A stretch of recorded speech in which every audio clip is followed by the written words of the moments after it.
தொடர்ந்து மற்றும் ஒரு அண்மை செய்தியை பார்த்துவிடலாம்.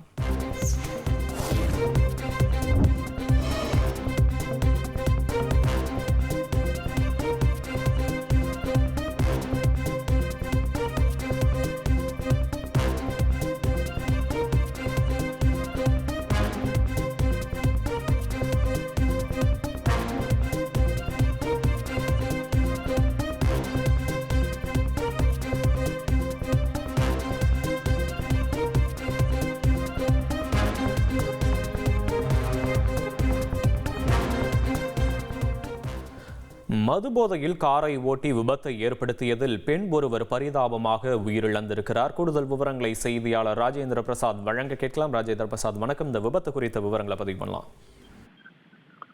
வணக்கம். அதாவது குமரி மாவட்டம் மேல்புறம் அருகே செம்மங்காலை பகுதியை சேர்ந்தவர் ஓமனா. இவர் அந்த பகுதியில் உள்ள முந்திரி தொழிற்சாலை வேலைக்கு சென்று வருவது வழக்கம். அதன்படி இன்று காலை வேலைக்கு சென்றவர் மதிய உணவு உண்பதற்காக வேண்டி தனது வீட்டிற்காக சாலை ஓரம் நடந்து சென்று கொண்டிருந்த போது மேல்புறத்திலிருந்து புத்தன்சந்தை நோக்கி வந்த ஒரு காரானது சாலையில் தாறுமாறாக ஓடி வந்துள்ளது.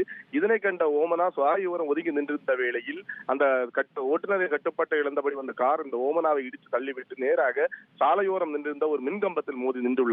இதில் காருக்கும் மின்கம்பத்திற்கு இடையே சிக்கிக் கொண்ட ஓமனா உடல் நசுக்கி சம்பவ இடத்திலேயே பரிதாபமாக உயிரிழந்தார். இதனையடுத்து காரை ஓட்டி வந்த 2 வாலிபர்கள் அந்த காரில் இருந்து மது போதையில் இறங்கி தப்பி செல்ல முயன்ற போது இதனை கண்ட அக்கம் பக்கத்தில் ஓடி வந்த 2 வாலிபர்களை பிடித்து வைத்திருந்தனர். தொடர்ந்து அருமனை போலீசாருக்கு தகவல் தெரிவித்தனர். தகவல் அறிந்து போலீசார் சம்பவ இடத்திற்கு வந்த வேளையில் போலீசாரிடம் இந்த 2 வாலிபர்களையும் பொதுமக்கள் ஒப்படைத்த போது அந்த வாலிபர்கள் பொதுமக்களிடையும் போலீசாரிடமும் வாக்குவாதத்தில் ஈடுபட்டு தகராறு ஈடுபட முயன்றனர். இதனையடுத்து போலீசார் அந்த 2 வாலிபர்களை வாகனத்தில் ஏற்றி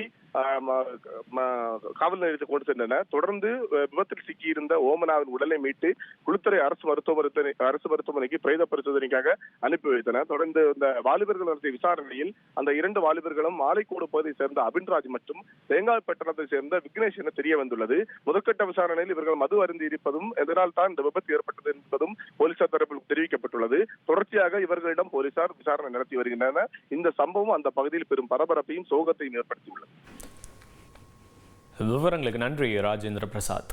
உங்கள் தந்திவன் தொலைக்காட்சியில் CID சகுந்தலா வெள்ளிதோறும் இரவு 8 மணிக்கு காணத் தவறாதீர்கள்.